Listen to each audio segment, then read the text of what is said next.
El amor no ha olvidado a nadie.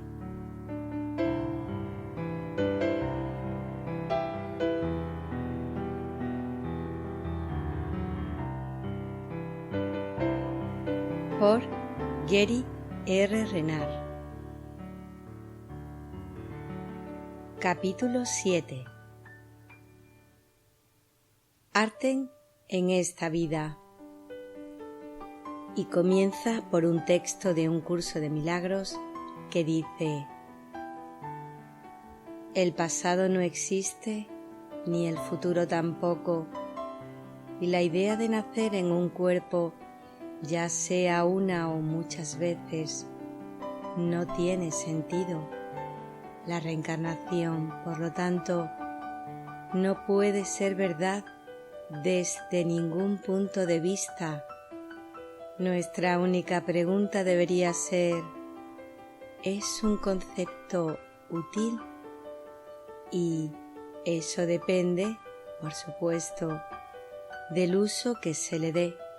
Si se usa para reforzar el reconocimiento de la naturaleza eterna de la vida, entonces es ciertamente útil.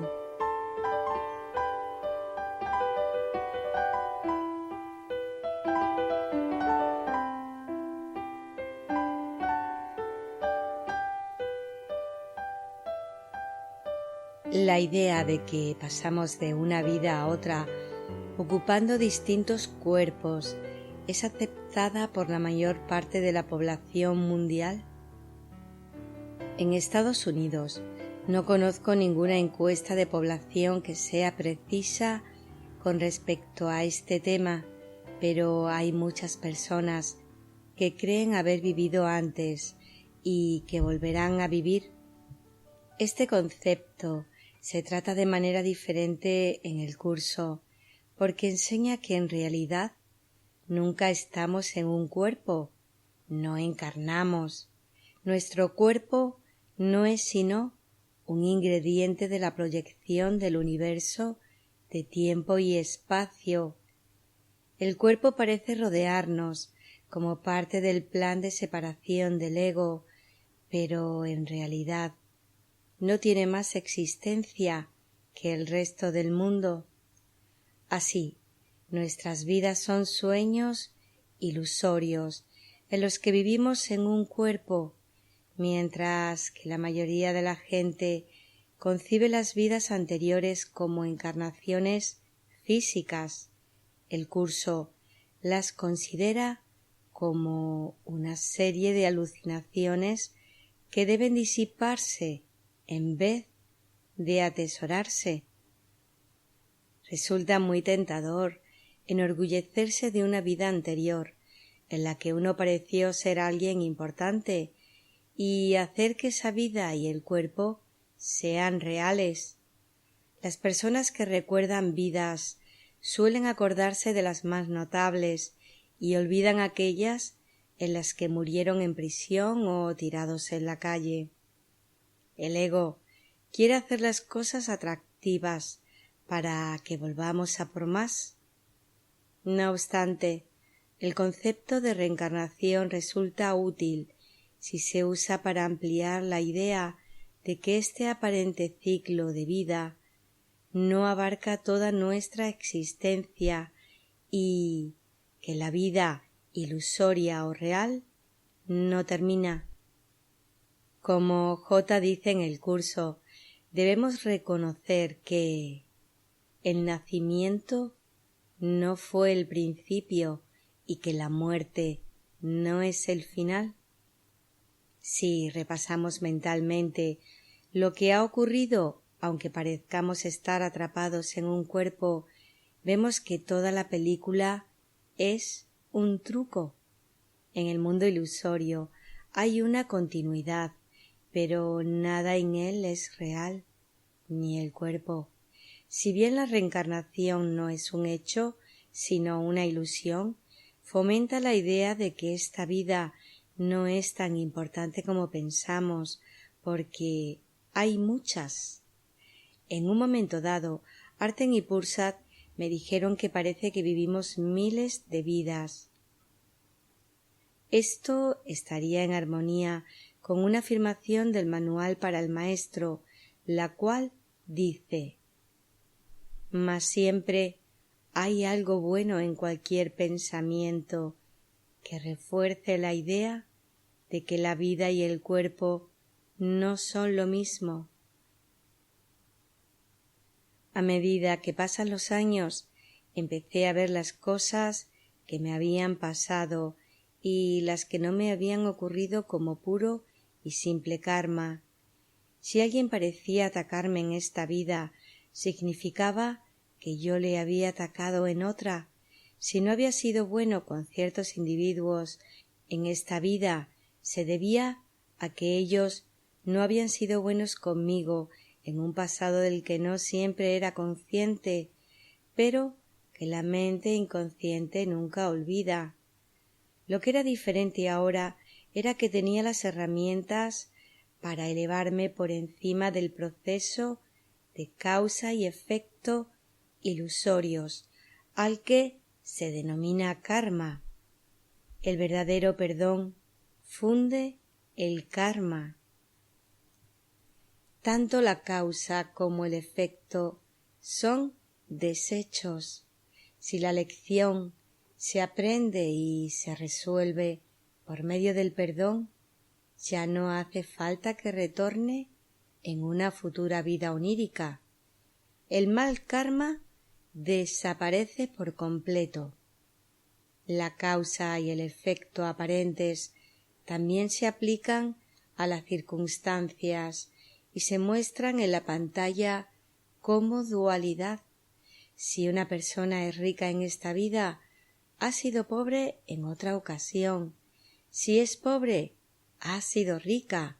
Si tiene salud, ha estado enferma en una vida anterior. Si está enferma, tuvo la experiencia de una salud radiante en otra vida. Los pensamientos de la gente siempre son responsables de su experiencia de vida, pero no siempre lo son de lo que les ocurre ni de lo que reciben a nivel material. Recuerdo que hace mucho tiempo oí a Woody Allen hablar de su miedo a volar. Detestaba viajar en avión. Uno de los métodos que usaba para superarlo era pensar en las 10 peores cosas que le podrían ocurrir. Así, cuando no ocurrían, se sentía mejor. Esto también lo ayudaba a reducir su temor, porque se daba cuenta de que la mayor parte de las cosas que preocupan a la gente nunca pasan. Pero espera un minuto. El dogma de la nueva era dice que tus pensamientos atraen lo que te ocurre y las cosas materiales que se presentan en tu vida. Entonces, si eso fuera cierto, al enfocarse en lo negativo, nuestro amigo Woody Allen debería haber sido víctima de sus pensamientos negativos, que tendrían que haberlo arruinado hace mucho tiempo. Sin embargo, ha tenido una vida muy exitosa, llena de logros con los que la mayor parte de la gente solo puede soñar. Existen sucesos universales que demuestran que el guión está escrito y que los orientales tienen razón cuando concluyen que cualquier cosa que te ocurra es tu karma. Existen personas que son víctimas y que el mundo considera que no se merecen su destino. También están los extremadamente ricos, que otros piensan que no se lo han ganado. La vida no es justa. Por supuesto que no lo es, pero hay una razón por la que las cosas son así. El curso probablemente diría que no es una muy buena razón, que la justicia kármica es más una descripción del problema que una solución. Nuestra verdadera libertad reside en mirar más allá del mundo ilusorio y despertar al mundo real. Llegó un momento en que yo sentí que nada podía impedirme conseguir mi objetivo. Desde aquel primer día en Las Vegas, cuando hablé por primera vez con Cindy, nos mantuvimos en contacto. Me había dicho que podía comunicarme con ella por medio de su sitio web. Estaba tranquilo. Esperé 3 días. Aún conservo el primer par de correos electrónicos que compartimos. Había cierta grandeza en ellos, como si siempre nos hubiéramos conocido el uno al otro y nuestros destinos estuvieran desplegándose de un modo determinado mucho tiempo atrás. Pero no le dije quién pensaba que era ella. A medida que pasaba el tiempo, me asombraba comprobar cuánto teníamos en común. Me gustó el CD de canciones originales que Cindy había grabado en California. Además, escribir canciones, su manera de cantarlas y de tocar el piano también era preciosa. Cuando hablamos de un curso de milagros, me di cuenta de que su comprensión era muy avanzada. Como he mencionado antes, había leído La desaparición y sus relaciones con su madre y con su hermana, así como sus conversaciones sobre el curso, la habían ayudado enormemente. A nivel de la forma, Cindy procedía de un acervo genético muy fuerte. Su madre era doctora en música y en psicología, 2 áreas en las que Cindy también era experta, y su padre era un galardonado profesor universitario de historia en Toledo, Ohio, donde Cindy había crecido. A partir de las múltiples historias que compartió, pude entender que había tenido una infancia feliz, que durante algún tiempo había disfrutado de ir a la escuela y que tenía muchos amigos, lo cual era algo que yo no podía decir. Yo me había graduado en la escuela de secundaria Beverly High, en Beverly, Massachusetts, a pocos kilómetros del océano Atlántico.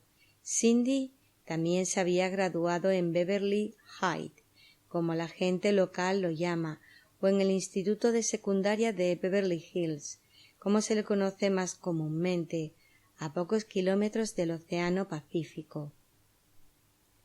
La familia de Cindy no era rica, pero su madre había encontrado un hermoso apartamento en una zona de Beverly Hills que no estaba llena de mansiones, sino que era un buen vecindario de clase media en el que enraizar tras el traslado desde Ohio. No eran el tipo de personas que aparecen en estilos de vida de los ricos y famosos, pero eso no les importaba mucho. Conocí a Cindy en mayo de 2006, mi segundo libro, Tu realidad inmortal, cómo romper el ciclo de nacimiento y muerte. Se publicó en agosto de ese año. Uno de los capítulos se titulaba ¿Quién es Arten? Cindy conocía la parte de la historia de Arten y Pursat que se contaba en el primer libro. A partir de nuestras conversaciones y de lo que ella había leído en el segundo libro, empezó a juntar las piezas del rompecabezas. Cindy no recordaba sus vidas pasadas, como le pasa a la mayor parte de la gente, incluso a los espiritualmente avanzados. Yo no quería decirle que ella era Arten. Sonaba como un ardid para ligar. Oye, nena, tú eres Arten. Pero es lista. De hecho, es más lista que yo, aunque la he perdonado. En otoño de ese año volvimos a vernos, y durante la cena ambos lo dijimos casi a la vez. No había razón para negarlo. Cindy es Arten, y también fue Tadeo hace 2000 años, y vivirá su última vida conmigo cuando yo sea Pursat, dentro de 100 años, en Chicago. Solo que en esa fase del sueño no nos encontraremos hasta una etapa posterior de la vida. Arten y Pursa me dijeron que habían estado casados con otras personas y que sus esposos habían fallecido. Entonces se encontraron y vivieron juntos el resto de sus vidas. Me preguntaba si compartirían conmigo más detalles sobre esas relaciones y esa vida. Decidí pedírselo en algún momento. El 18 de junio de 2007 aterricé por primera vez en el sur de California como residente y Cindy me recogió en el aeropuerto de Los Ángeles. Era un mundo nuevo y excitante para mí. En mi primera noche allí, nuestros amigos Jerry y Rochelle, a quienes había conocido unos meses antes en Hawái, nos llevaron a casa de unos amigos suyos en Laurel Canyon, donde escuchamos un gurú de la India y una actriz famosa me dio la bendición de la unidad. Para mí era surrealista encontrarme de repente en el corazón de la industria del cine y que una celebridad frotara mi cabeza. Ya no estaba en Maine. En cuanto a la bendición de la unidad, es un ejemplo perfecto de cómo la gente decide lo que va a ser de ayuda para ella a nivel de la mente. La bendición de la unidad no hace nada, pero la mente del receptor puede hacer cualquier cosa. Por ejemplo, un par de años después de la bendición, vi a un sanador que estaba de visita en el centro espiritual Agape Internacional en Culver City. Salió al escenario y miró fijamente al público durante 10 minutos. Su mirada fija no curó a nadie, ni tampoco lo hizo su presencia, pero era posible que alguien de la multitud se curase si esa persona había decidido en su mente ponerse bien. Durante el otoño de mi primer año en el sur de California, Jerry y Rochelle organizaron un taller para mí en la Universidad de California, en Los Ángeles. Fui allí durante la comida, cuando Cindy y yo conocimos a la productora y escritora Alicia Skye, que trabajaría conmigo para intentar convertir mis libros en una película o en una serie de televisión. Si no hubiera conocido a Jerry y Rochelle en un momento anterior de ese mismo año, es posible que tampoco conociera a Alicia. No sabía cuál iba a ser el resultado de esta colaboración. Mis profesores pocas veces me hablan de mi futuro personal. No quieren robarme mis experiencias ni mis oportunidades de perdonar, pero hacerme amigo de Alicia habría sido suficiente recompensa, al margen de otros resultados. Durante el viaje a Hawái, en el que conocí a Jerry y Rochelle, también conocí a un tipo llamado Dane. Resultó que vivía en Mount Shasta, al lado de dos amigos nuestros, Michael y Rafael Tamura. No es solo que el mundo sea pequeño, sino que además todo está conectado. Michael es un excelente médium, maestro espiritual, autor y sanador. También es una división mía. Arten y Pursat me habían explicado que a veces hay más de una persona que tiene recuerdos legítimos de haber sido un individuo específico en una vida pasada, porque antes de que la mente de esa persona se dividiera a causa de la idea de separación, los que ahora comparten esos recuerdos eran esa persona. Es raro que dos divisiones se encuentren, porque por definición se han separado y han seguido distintas direcciones, pero Michael y yo llegamos a conocernos y nos hicimos buenos amigos. Michael, que es japonés, tiene mucho sentido del humor y casi siempre sonríe. Desde la primera vez que nos vimos he admirado su personalidad y su capacidad de reírse de la vida. Hay algunos maestros de espiritualidad, intelectuales, incluso maestros del curso, que se han olvidado de reír. No tienen ningún sentido del humor. Pero Michael se acuerda de reír, como escribió Goethe. El hombre de comprensión encuentra que puede reírse de todas las cosas, el hombre de razón de pocas. Ser un conferenciante internacional tiene algunas fantásticas ventajas. Entre ellas se cuentan los lugares asombrosos que Cindy y yo pudimos visitar a lo largo de los 2 años siguientes, así como las personas que conocimos. Los estudiantes de un curso de milagros son muy parecidos en todo el mundo. El idioma puede cambiar, pero el amor y la paz siempre están presentes. En París nos hicimos amigos de un maravilloso maestro del curso llamado Sylvian. Él y su amiga Caroline nos mostraron la ciudad. Sylvian tiene un permiso para aparcar, que no es fácil de conseguir. De modo que teníamos una gran ventaja. En una de las 3 visitas que hicimos allí, en el espacio de 4 años, conseguí que Cindy subiera conmigo a lo alto de la Torre Eiffel. A Cindy no le gustan las alturas como a mí, pero practicó el perdón y le fue bien.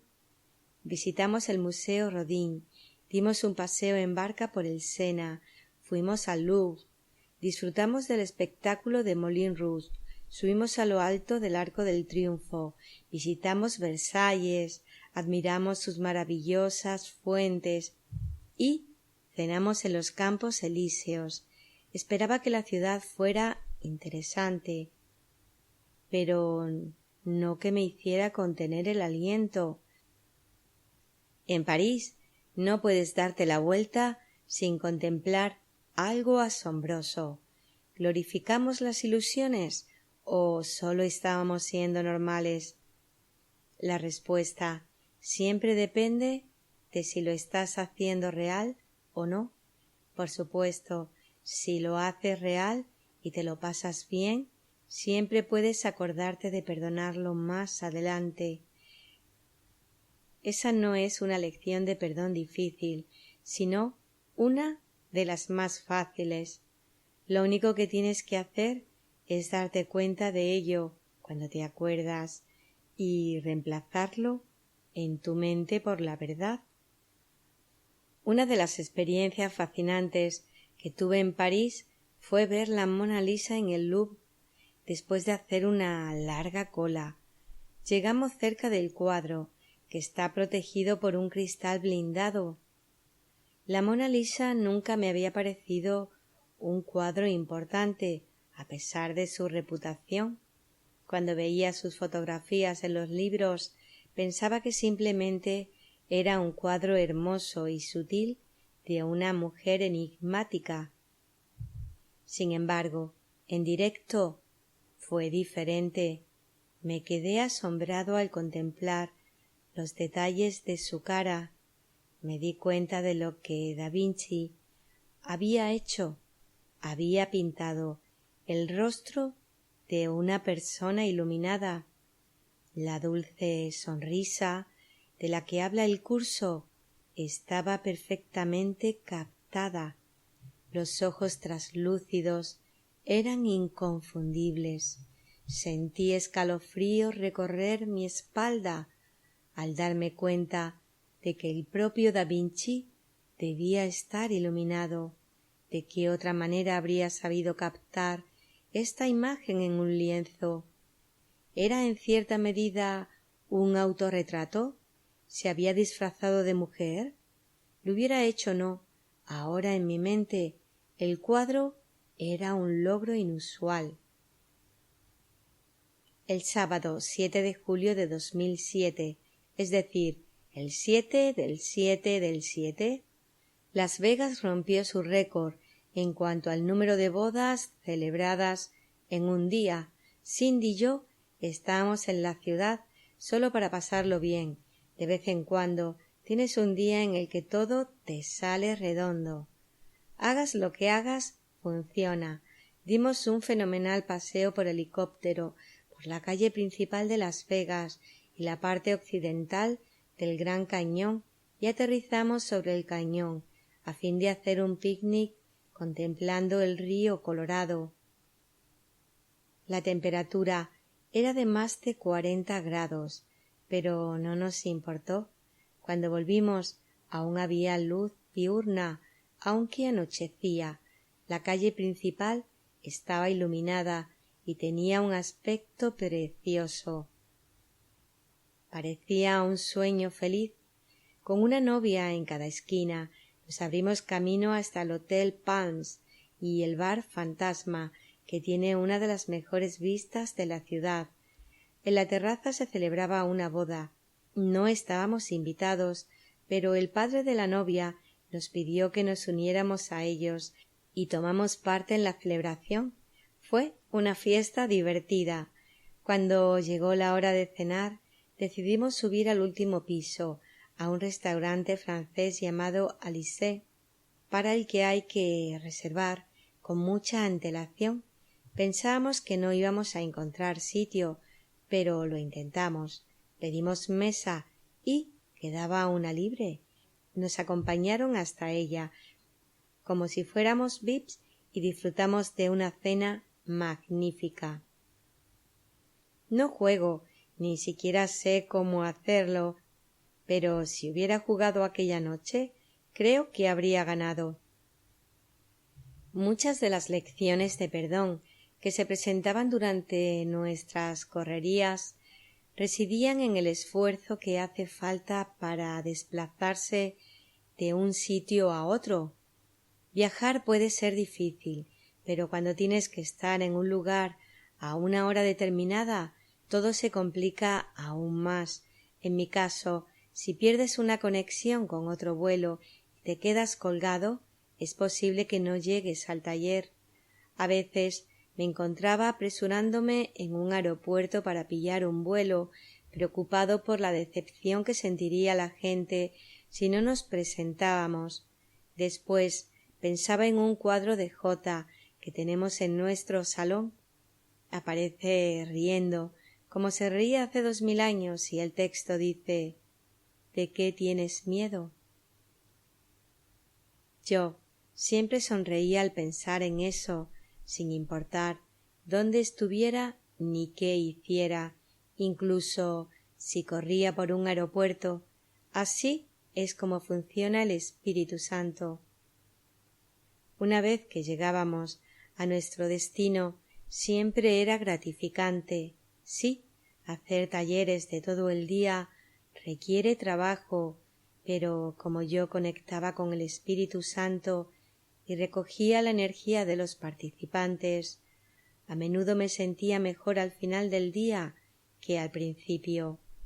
No soy una persona que funcione bien por las mañanas, pero merecía la pena levantarse para esto.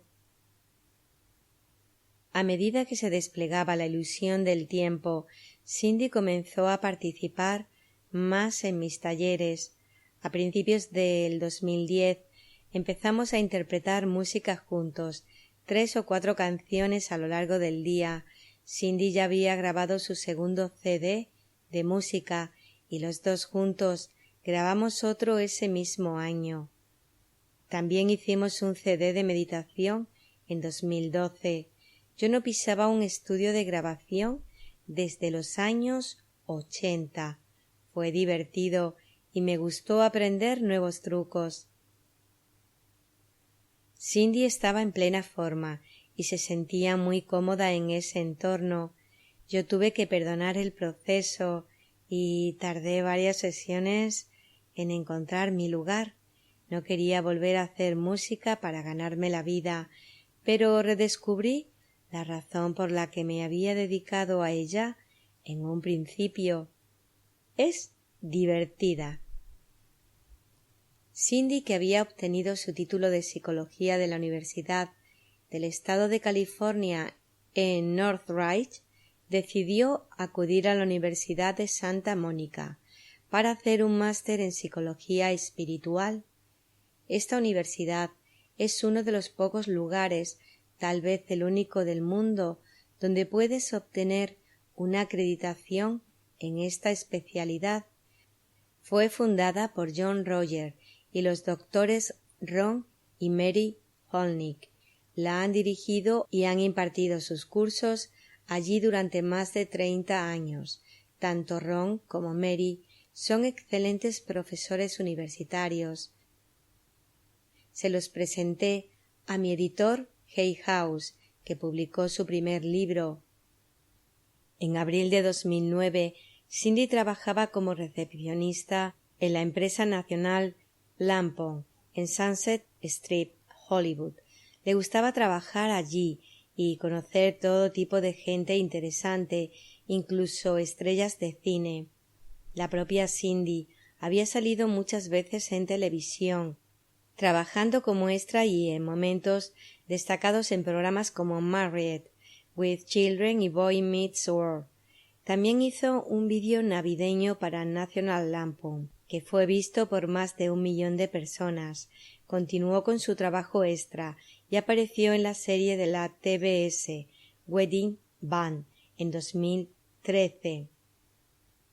Cuando me divorcié, no tenía intención de volver a casarme pronto.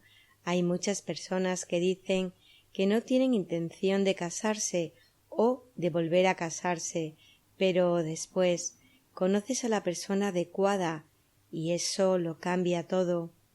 Pedí guía al Espíritu Santo y sentí que la guía recibida era correcta. Le propuse a Cindy que se casara conmigo.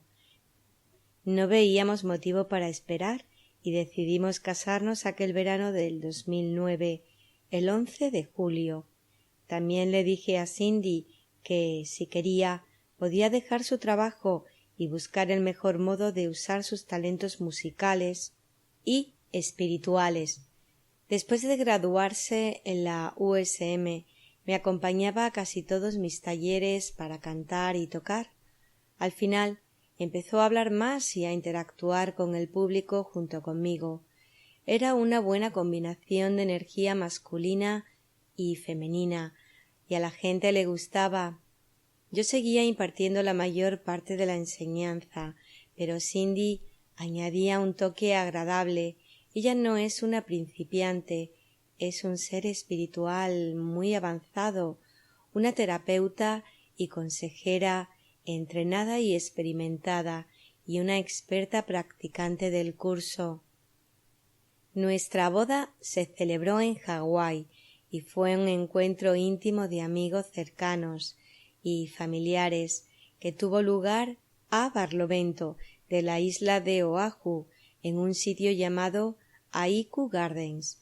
Nuestros amigos Rochelle y Michael Tamura, quien, como ya he mencionado, es mi división, celebraron la ceremonia nupcial, con la excitación de planificar y saludar a todos.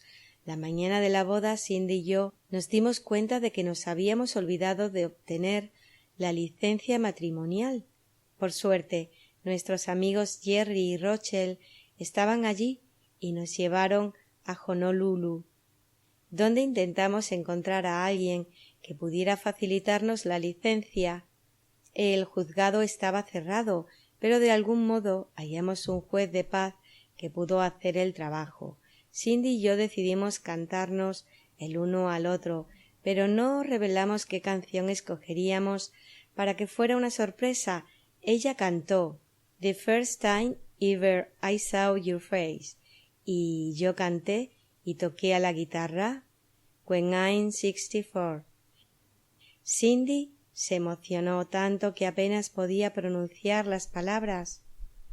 Ella y yo aún no habíamos actuado en público, de modo que para mí fue la primera vez en 20 años.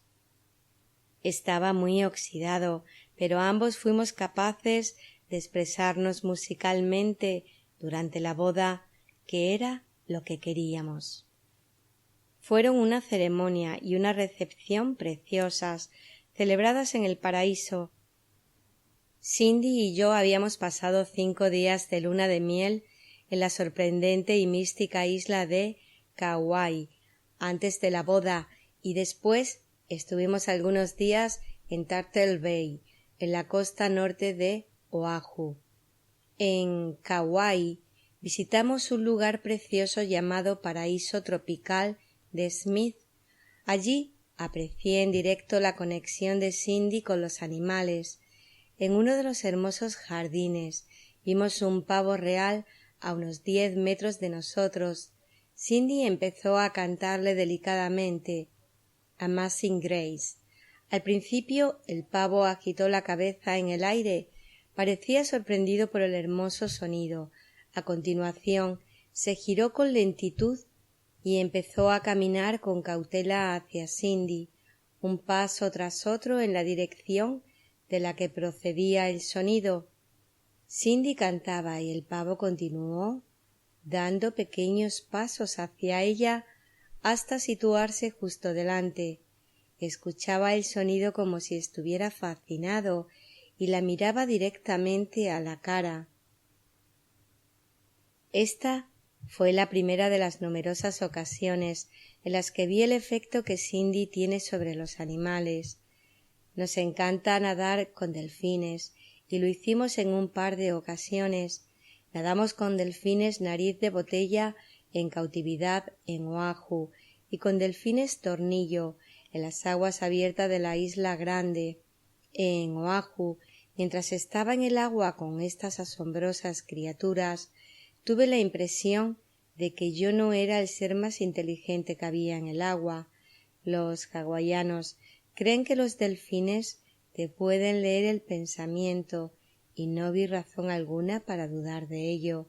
Son muy listos y rápidos y les encanta sobreactuar para las cámaras. Tienen mejor atención médica que la mayoría de la gente y cada uno de ellos es alimentado con unos 9 kilos de peces diarios. Se los recompensa por el espectáculo que dan y parecen pasárselo bien. En el hotel Kahala, donde puedes observar los delfines y nadar con ellos, estábamos un día de pie sobre un pequeño puente sobre el agua. Los delfines estaban dispersos. Cindy levantó la mano y les dijo: «Mostradme vuestra belleza».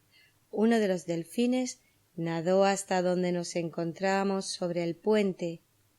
Parecía sonreír mientras jugaba con Cindy y lanzaba con delicadeza chorritos de agua hasta la altura de su nariz. A continuación, otros 3 delfines nadaron hasta allí y se colocaron en arco. Los 4 miraban a Cindy y la trataban como a una princesa. De repente, un hombre empezó a caminar hacia donde nos encontrábamos. Cuando llegó, todos los delfines se fueron de inmediato. Supongo que no les gustó lo que había en su mente. En Isla Grande salimos a nadar con los delfines en aguas abiertas. China Mike es una leyenda entre los conocedores de los delfines y estos también lo conocen. Les ha dado nombre a muchos de ellos y sabe identificarlos por las marcas de sus cuerpos. Un precioso día salimos a bucear con él y con los delfines tornillo. Para los delfines el día está compuesto por 3 periodos. Tienen un rato de trabajo, que consiste en pescar. El segundo es el periodo de juego, que está lleno de sexo. Los delfines son animales muy sociales y viven en grupos. No son monógamos. El tercer periodo es el de descanso. Si están cerca de una isla y no en mar abierto, suelen buscar una bahía para relajarse, en la que nadan con lentitud. Son mamíferos y necesitan salir a la superficie para respirar cada pocos minutos. No pueden dormirse por completo, porque se ahogarían. Entonces, ¿cómo descansan? Ponen a dormir una mitad de su cerebro, mientras la otra permanece despierta. Esto les permite funcionar y respirar cuando lo necesitan. A las pocas horas ponen a dormir el otro lado del cerebro y usan el que ha descansado para funcionar, de modo que pueden seguir saliendo a la superficie cuando lo precisan. Me gustaría ver a un ser humano intentar algo parecido. Las personas Tenemos todo tipo de suposiciones basadas en creencias que, de modo sutil, hacen que todo en el universo sea real. Por ejemplo, damos por sentado que un cuerpo humano es más valioso que un cuerpo animal y que es más importante ser una persona. Sin embargo, si los cuerpos no son reales, no puede ser más importante tener un tipo de cuerpo que otro. Los animales piensan. Una de las mejores cosas de Internet y en particular de YouTube son los vídeos en los que los animales demuestran ser mucho más listos de lo que los humanos creen. Cuando era niño en la escuela me enseñaron que los animales carecían de pensamiento abstracto. No es cierto, tienen su propia manera de aprender y el Espíritu Santo los llevará al hogar. Cada mente aparentemente separada se dirige a casa, al mismo lugar, pero no como los cuerpos que creemos ser. Para llegar allí, los seres humanos tenemos que aplicar las enseñanzas, no sólo conocerlas. La mayoría de la gente ni siquiera las conoce, pero incluso si las conocen, lo importante no es lo que sabe, sino de lo que se hace con ello. Lo valioso es la aplicación y por eso el entrenamiento mental del curso es tan importante. Si no se aplica, no pasa de ser otra teoría. Como dice el propio curso, este no es un curso de especulación filosófica, ni está interesado en una terminología precisa. Se orienta únicamente hacia la expiación o corrección de la percepción. El medio de la expiación es el perdón. Entonces, si no se utilizan los medios, no es posible acabar con el ego. En una ocasión hablé en Londres en una de esas conferencias de cuerpo, mente y espíritu que lo hacen todo real. Ofrecí las enseñanzas de manera directa, como hago siempre. Durante el descanso, un tipo de aspecto duro se me acercó visiblemente enfadado y me dijo: «No paras de hablar, estoy harto, ya conozco tus historias». Practiqué el perdón.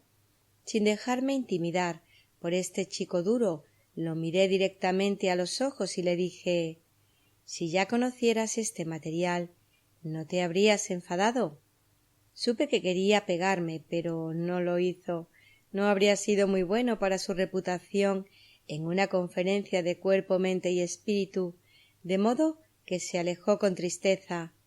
No aplicaba las enseñanzas y, por tanto, no podían funcionar para él.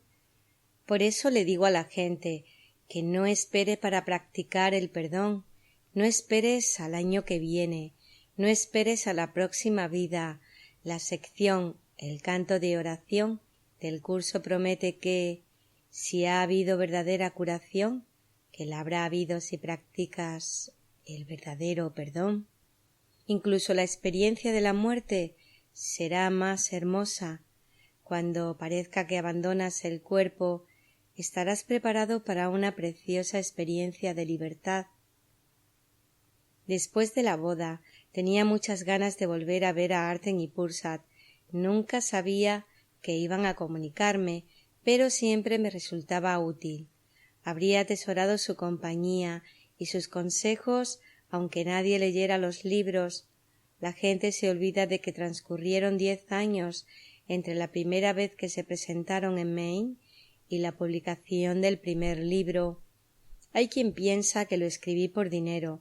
No se dan cuenta de que, durante toda esa década, mientras vivía en la oscuridad de una zona rural de Nueva Inglaterra, no tenía ninguna garantía de que el libro llegara a publicarse. Podría ser que mis profesores se estuvieran apareciendo solo para mí, si esa era la forma para la que yo estaba preparado. Por lo que yo sabía, el libro podía haberse quedado en mi estantería el resto de mi vida y habría sido otra oportunidad para perdonar. Aun así, me habría sentido muy feliz de haberlo escrito.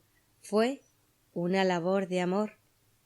Cuando me trasladé al sur de California, a veces consultaba el tiempo atmosférico en el ordenador para comparar la temperatura en el estado que acababa de dejar con la de mi nuevo hogar, una tarde de invierno con 20 grados centígrados en el soleado sur de California y 15 bajo cero en el sombrío Maine.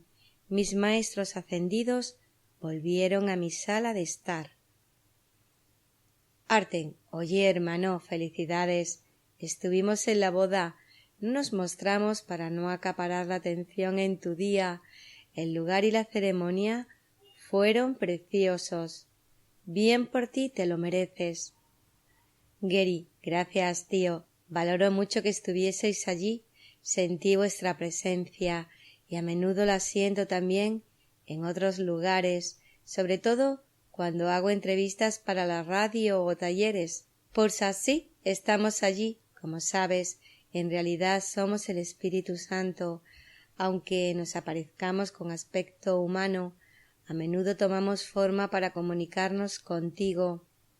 Por lo general, te llega como una voz o una idea, y deja que añada mis felicitaciones. Espero que estés a la altura, colega. Cindy es 20 años más joven que tú. Gary, 19 y medio. Arten, nos gusta cómo van los talleres. ¿Has notado la evolución en la composición de tu público a lo largo de los años? Gary, sin duda. Cuando empecé hace 10 años, el 90% eran mujeres. Eso está bien, pero a medida que la desaparición se ha extendido, el porcentaje de hombres ha aumentado. En la actualidad está en torno al 40%. Es impresionante. Es evidente que nuestros libros hablan tanto a hombres como a mujeres. Además, hay más parejas. Los integrantes de éstas comparten los libros y empiezan juntos con el curso o vuelven a él. También viene gente más joven. Cuando empecé, sobre todo, se acercaban estudiantes que ya llevaban algún tiempo en el curso, pero eso ha cambiado mucho. Sí, aún vienen personas mayores que se están haciendo intemporales en sus mentes, pero veo más universitarios, incluso adolescentes. El marco de referencia de la población cambia. Estos niños crecen con películas como Matrix y la holocubierta de Star Trek. Así la idea de que lo que ven no es real les resulta un poco más fácil de asumir que a la generación anterior. Leen la desaparición y lo entienden. Ahora me dirijo a un público de todas las edades. Arten, muy bien. Esta es una de las razones por las que vinimos a ti, para compartir el mensaje con quienes no necesariamente son capaces de coger el curso y empezar a leerlo, pero que estarán preparadas para acceder a él si antes escuchan una presentación lineal en un lenguaje accesible. Luego pueden tomar el curso y aplicarlo de inmediato, lo que les da más tiempo para deshacer el ego.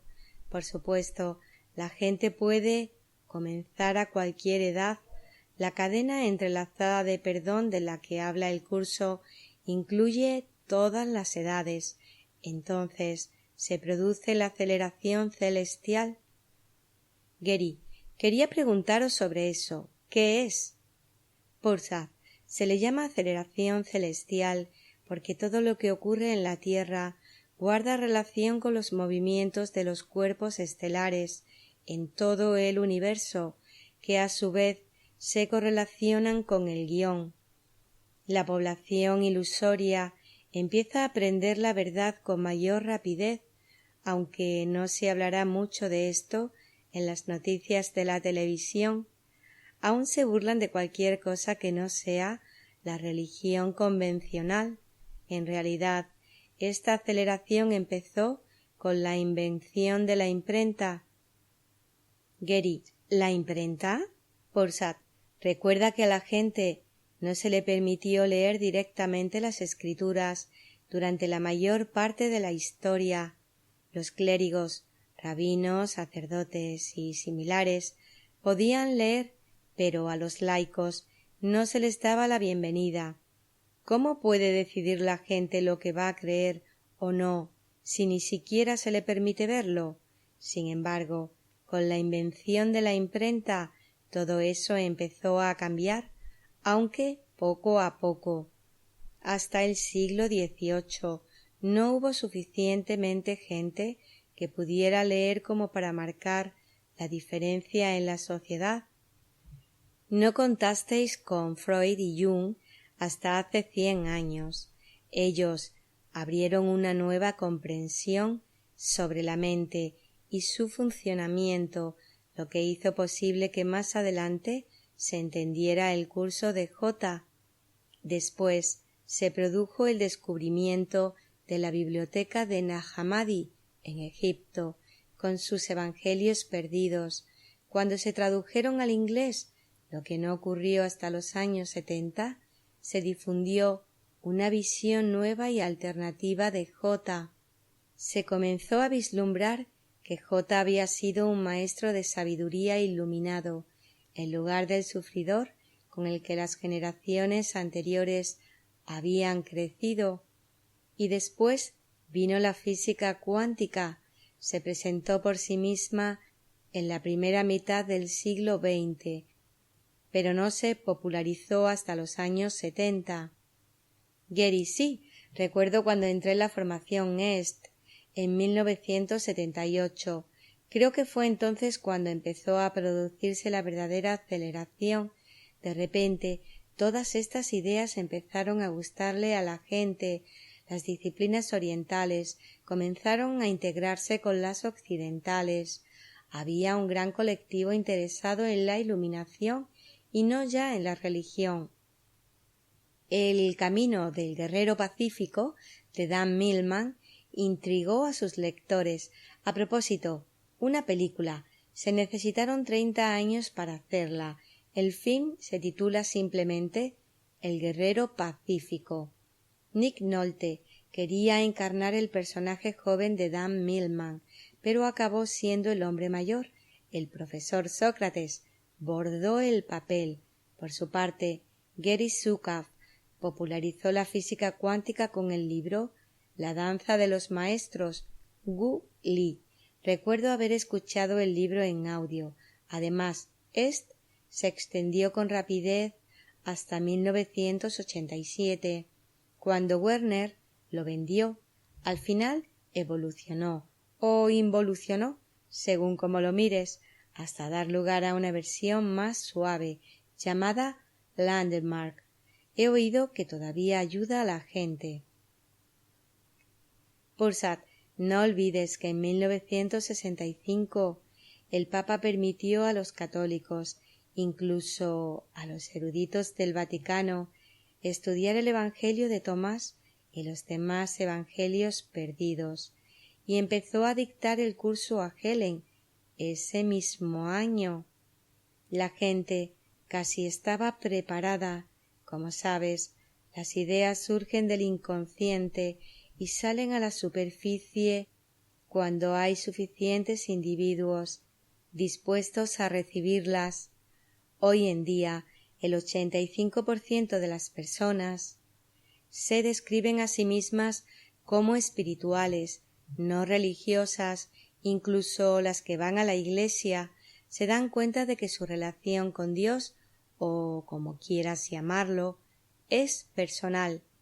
A propósito, a algunos no le gusta usar la palabra Dios. Se debe a que tiene un problema con Dios que deben perdonar. No se puede deshacer la idea de estar separado de Dios sin reconocer a Dios. Gary, además, Dios no es un él ni una ella. Técnicamente es un ello, pero eso no suena muy bien. En cualquier caso, cuando el curso usa la palabra él para Dios, Cristo o el Espíritu Santo, sirve como metáfora. Tanto el Evangelio de Tomás como el curso enseña con claridad que en el espíritu no hay masculino ni femenino, porque no hay diferencias, opuestos ni contrapartes, solo hay perfecta unicidad. Arten, muy bien. El curso se publicó en 1976. Algunos preguntan por qué J no dio el curso y corrigió a la cristiandad antes. Lo cierto es que con anterioridad la gente no habría podido entender sus enseñanzas a un nivel tan profundo como ahora, porque todas las que acabamos de señalar aún no se habían difundido. Incluso a día de hoy la mayoría de la gente no entiende, pero cada vez son más los que lo están aprendiendo, y cuantos más lo aprendan, mayor es la aceleración que se produce. Esto se debe a que comparten la verdad con otros. Unos lo hacen practicándola en silencio e influyendo en otras mentes, otros enseñándola de la manera tradicional, otros hacen ambas cosas, como tú. Parte de la belleza de este proceso radica en que nadie tiene que hacer nada. La mente está despertando y el modo en el que esto se despliega solo es el efecto. Geri, pero no todo el mundo está preparado para el curso. Borsat, es cierto, los que mejor han entendido la espiritualidad siempre han sido los poetas y otros artistas, Rumi, Goethe, personas capaces de comprender estas ideas grandiosas y abstractas. El curso habla a un nivel mucho más elevado del que la mayor parte de la gente capta al inicio. Sí, un aparente individuo lleva a cabo la aplicación, pero los hombres y las mujeres que lo entienden se dan cuenta de que los individuos aparentes solo existen en un sueño. Por eso, a los artistas, músicos, escritores y a quienes les gustaría serlo, les suele ir bien con el curso. Como siempre, hay excepciones. Einstein era un científico y podía pensar como tal, pero también tenía mente de artista, le encantaba la música y era capaz de pensar en términos abstractos mejor que nadie, los comprendía y comunicaba a la gente que estaba preparada para expandir su conciencia. Geri, y ahora que hablamos de la aceleración celestial, recuerdo que en una ocasión me dijisteis que tendríamos un presidente capaz de escuchar al Espíritu Santo y de cambiar mucho las cosas. ¿Se trata de Obama? Borsat, no. Obama es un buen hombre, pero no nos referimos a él. Geri, ya veo bien. Él y su familia me gustan. Lo voté. La gente cree que soy demócrata, pero en realidad soy independiente. Creo que es genial que intente ofrecer una atención sanitaria asequible a todo el mundo, aunque algunos lo llaman socialista por eso.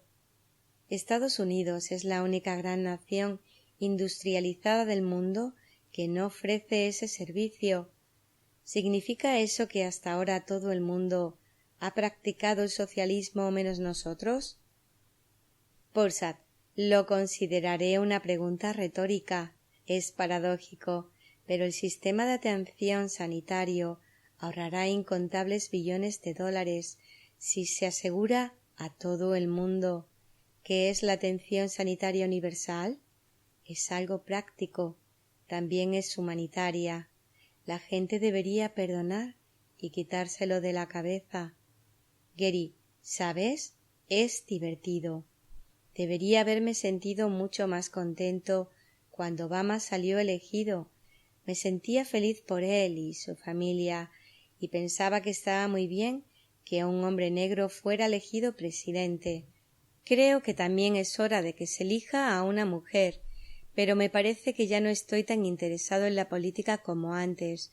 Hay dos razones por ello. En primer lugar, ya no lo hago real. Y, en segundo lugar, aunque me sentía satisfecho con el resultado electoral, en realidad no esperaba que las cosas fueran a cambiar. Las cartas están demasiado amañadas para que se produjeran cambios auténticos y genuinos. Tendría que haber una enorme revolución que cambiara el modo en que se está dirigiendo el mundo entre bambalinas. Arten, veo que a nivel de la forma esa película ha influido en ti. Nota del autor.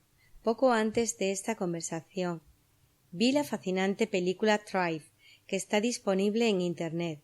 El documental es obra de un delator de ilegalidad muy rico, un hombre que es uno de los que tienen, no de los que no tienen. Esto le da mayor credibilidad. Después de verla, pensé que podría ser peligroso para él revelar al público todos esos secretos y admiré su coraje y compromiso. Gary, sí, una película estupenda. Es probable que el tipo acabe siendo asesinado, pero nunca se sabe. Podría tener la suerte de salvarse. Tal vez sea demasiado descarado acabar con él. Arten, hablemos un poco de Cindy, que fue Tadeo y será yo en la ciudad ventosa. Tadeo era cantante y tocaba el tambor como Cindy. También tenía otras habilidades musicales, al igual que Cindy, y compartió algunas de las lecciones de perdón que ella afronta. Gary, por ejemplo. Arten, no queremos invadir la intimidad de Cindy al hablar de sus lecciones de perdón. Además, es posible que quiera hablar o escribir sobre ellas en el futuro, pero uno de los retos que afrontamos cuando ella y yo fuimos Tadeo fue un problema con la ansiedad. En el caso de Tadeo, se mostraba en dos áreas: cuando actuaba en público y al compartir la intimidad amorosa con alguien. Esas lecciones se muestran de forma diferente para Cindy. A ella le ocurre cuando está en lugares abarrotados. Ya está aprendiendo a practicar el verdadero perdón con respecto a eso, y a diferencia de Tadeo, que falleció pocos años después que Tomás, ella contemplará con éxito esa lección de perdón en esta vida. Gary, genial. ¿Puedo decírselo? Arten, va a leer este libro, ¿cierto? Gary, sí, claro. Porsad, ¿estás seguro de tener las agallas necesarias para escribir esto? Gary, absolutamente. Soy un idiota sabio. Porsad, bien, por un momento me has preocupado. Es una broma. Nosotros no nos preocupamos.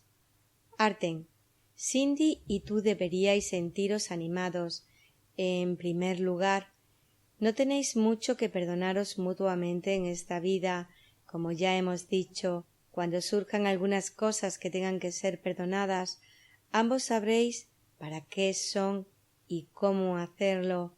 Esto pavimentará el camino para vuestra última vida juntos, en la que seréis nosotros.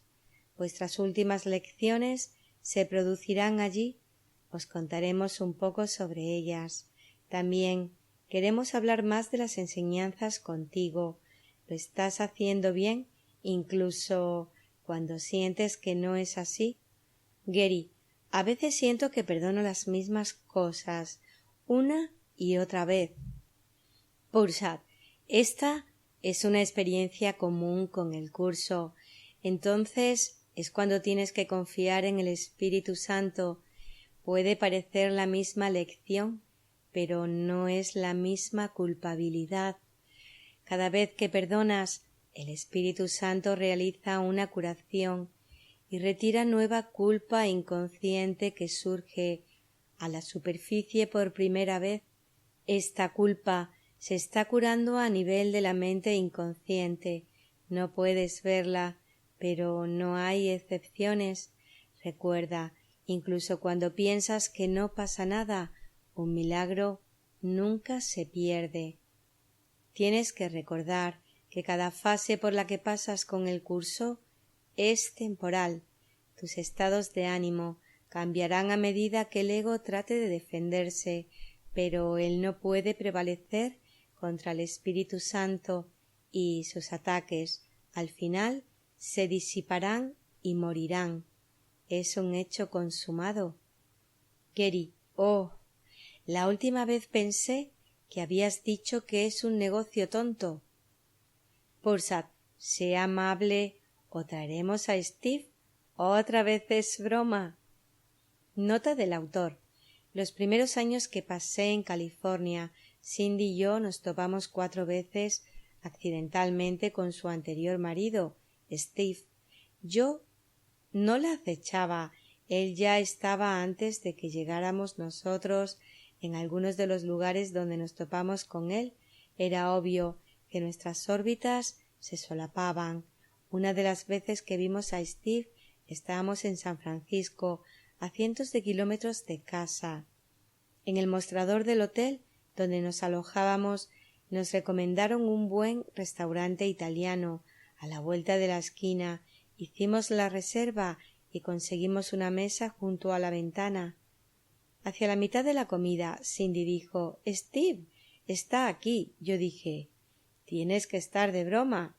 Corrió a saludarlo y luego fui yo.